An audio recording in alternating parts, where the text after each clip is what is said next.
Yo, welcome to Debonair Productions, LLC. I see ya with your host, Mario Bobino. T. Calloway signing out.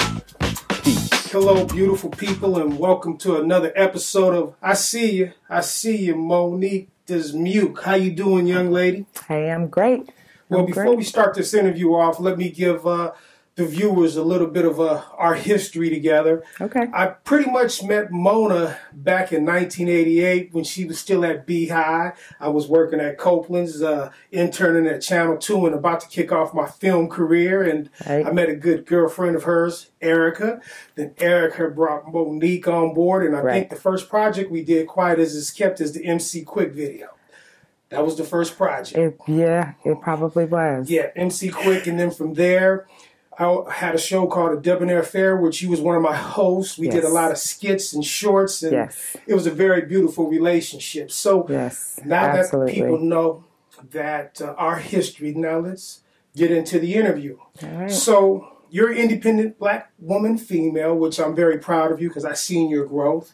Thank you. From a woman's perspective, a black woman's perspective, what is your responsibility as a filmmaker? Well, my responsibility as a filmmaker, first off, I want to just say I'm a filmmaker. Of course, it's obvious that I'm black, but I really would like to just be known as a filmmaker. And I say that because if I, was a white male, no one would ask me what it feels like to be a white male as a filmmaker. So basically, I'm just a filmmaker. I just happen to be a black woman.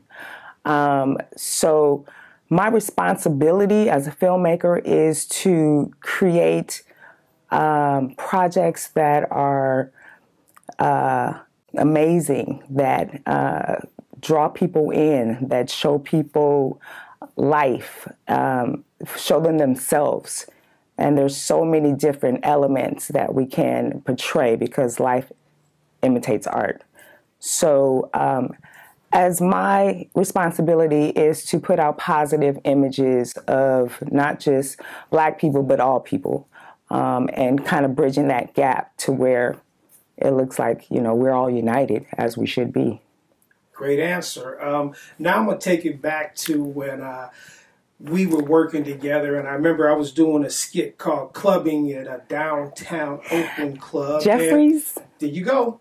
And we were taking some time to set up, and you, Erica, and Marcia, during this dead air time, started singing. Right. And you ladies ended up realizing that you all three had a very unique voice. Right. You ladies started a group. So take us on down that musical journey, because you were a musical artist, you were a singer. So how did that all come about, and how did that pan out for you? Well, at that time, Oakland was on fire. That's when the Tonys were out, In Vogue was out, Too Short was out, and it was just... it was happening in the Bay Area. Pac, 40, they were all beginning to emerge. And my best friend, Erica, and I had actually grown up in the Rick James, Prince, Michael Jackson era. So we used to entertain ourselves on the weekend in my bedroom with the red light on and have concerts. So we always kind of loved being creative. It wasn't until we had the opportunity to be on your set that we were all dressed like In Vogue, I suppose, because somebody actually walked past and said, "Hey, y'all look like a music group," and the light bulb went on. So, we got into it, but we were still so green about it, didn't really know very much other than we wanted to sing. So, as time goes on, you learn where you fit and where you don't fit. And although that group didn't work out, it took me on a journey where I went through probably 10, 12 groups with another girl. And the thing about the music business is that I feel has helped me is you're able to get that leather skin. You're able to learn the inside of the business, and you're able to learn yourself. because there are people that will come and say all kind of things. And if this is not really what you want, you can be discouraged very easily. So it does definitely teach you tough skin. And that is what the music business did for me, which helped me to explore the movie business. Now, you know, like I said, much kudos to you for all that you have accomplished. Now, since you jumped into the filmmaking world, you also took it to the next level where you taught yourself a theatrical background. You was with, I believe, the Black Repertory Theater? I was. I actually have done a little bit of everything. So I got into theater kind of like after the music business was fizzling out for me. And I still wanted to sing, so I started doing like some musical theater. I did some plays in San Francisco, Betrayal Hill Theater, and then hooked up with some people at the Black Repertory Theater and did several plays there. Also, during that time, I started writing for some magazines, some Bay Area magazines like Street Low and Showcase magazine. And so I kind of got my feet wet in a little bit of everything.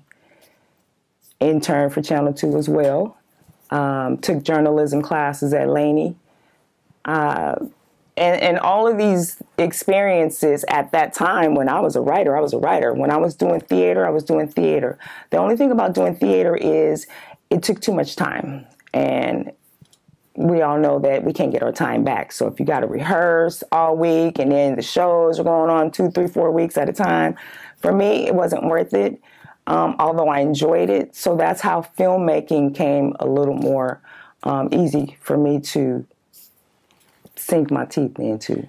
And I'm glad you answered that question, because most people don't know to have that thespian theatrical background helps you better off as a director. I would definitely say that. So if somebody wants to definitely get involved in directing, see what it's like to be on the acting, part. Right. Because that'll help you a lot. Right. So from there on, you end up appearing in like 3 of my films. I know for a fact it was, you started Characters. off. Yes.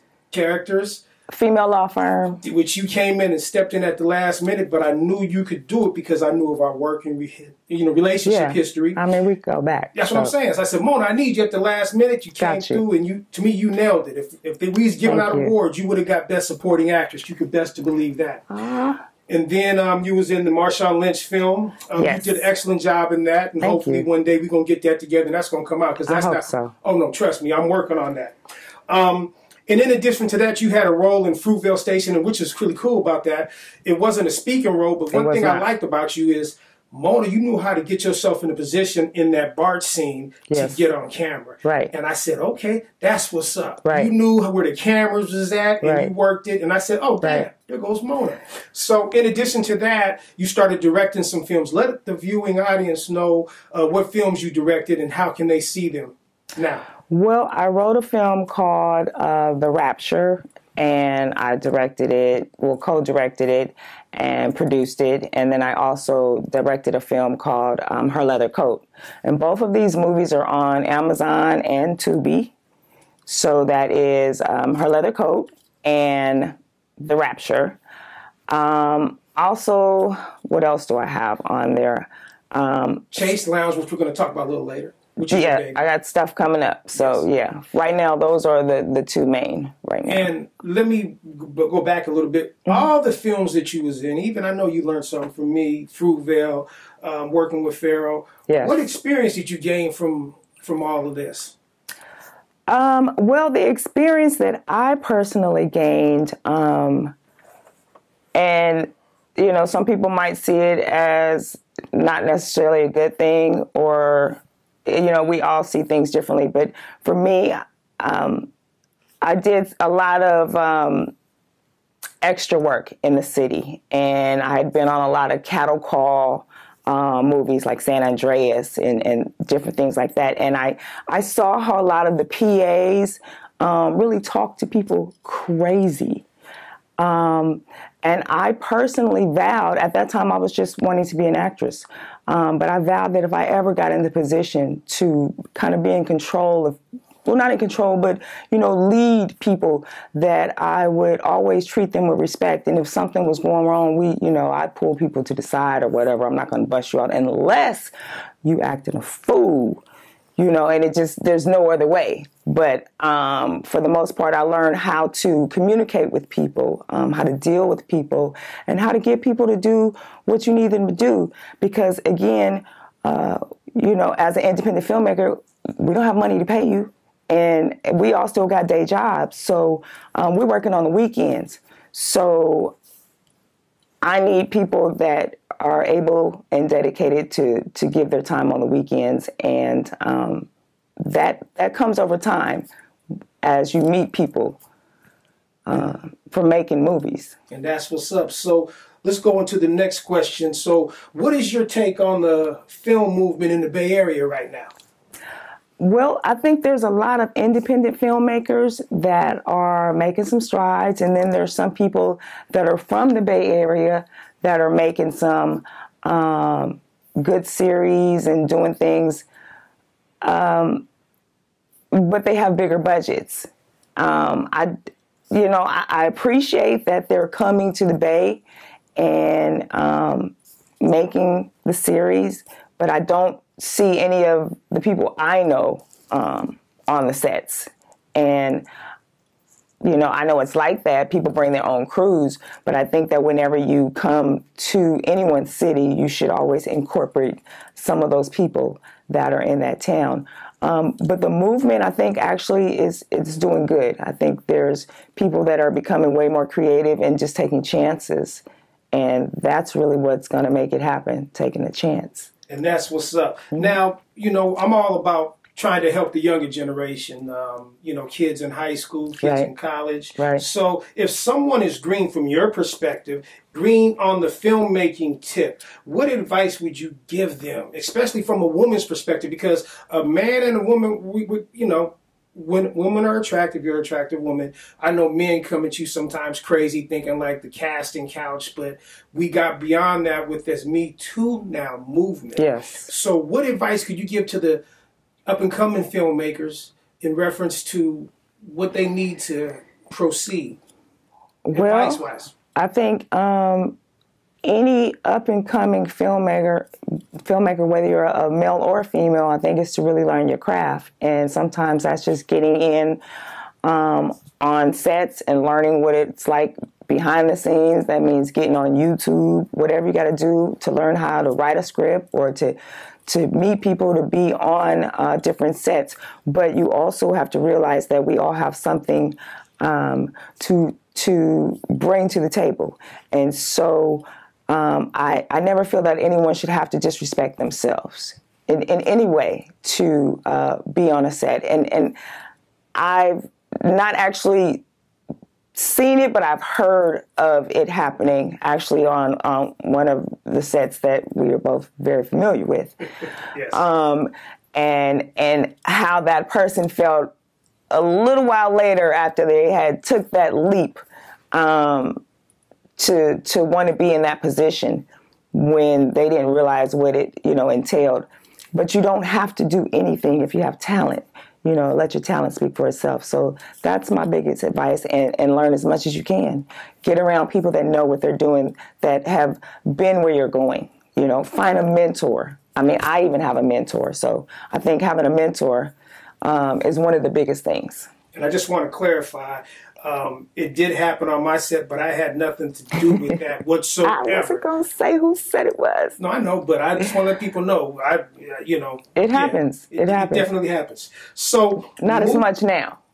Yeah, because of the Me Too movement. And but you live and you learn. You do.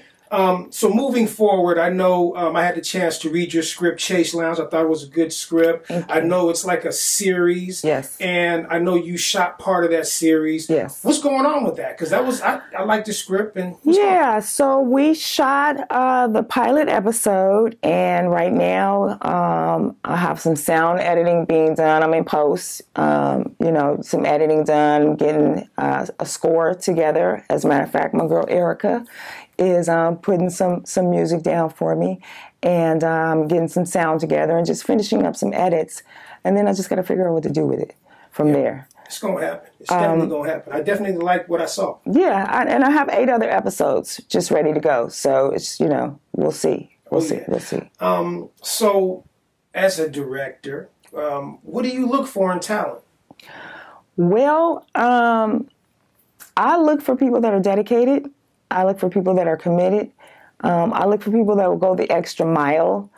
I look for people that don't mind coming in and being an extra, because that shows me that, again, we're working on the weekends. So if you're able to give up your weekend just to be an extra with no lines, excuse me, and you come back again, guess what? You're going to get some lines, or you might even get a lead role. So I look for that. What I try to avoid is getting little man and them down the street because they ain't doing nothing and they gonna come and be on set. And what happens with that is, and there's no shade to little man and them down the block, but what I'm saying is, a lot of times they'll come and be on set, and then maybe somebody will post it or whatever, and now they are hood famous. And now when you need them to come back and shoot again, they're not available. So what I try to do is choose real actors and real actresses, or at least people that have been around long enough that show that they are, dependable, dedicated. Definitely like the journey that you're going, where you're headed. So to kind of wrap up this beautiful interview, how can someone get in contact with you? Well, you can find me on Instagram under Mo Writes, which is MOE_WRITES, Mo Writes. And on Facebook, I am Monique. Last name is DISMUKE, Dismuke. And it's Monique Dismuke Actress. And that's who I am on Facebook. And if you are on LinkedIn, for my corporate people, I'm also under Monique Dismuke. Well, thank you so much, Monique, for taking time to come on. I see you because I've been seeing you for a minute, and this whole show is about recognizing. Game recognizes game. I appreciate that. We had a meeting and somebody said, you got to get Monique. And I'm like, damn, that's right. So that's awesome. So your name came up in our normal weekly meetings. So thank you for your precious time. For being appreciate you. Another episode of I See You, and we definitely see you doing big things, and continued success. And you beautiful people out there, look for Monique's work and look for this beautiful hit she got called The Chase Lounge. Coming soon. There you go. Thank you. Monique, thank you very much. Thank you. Yo, thanks for watching. I See You with your host, Mario Bobino. We out. T. Calloway.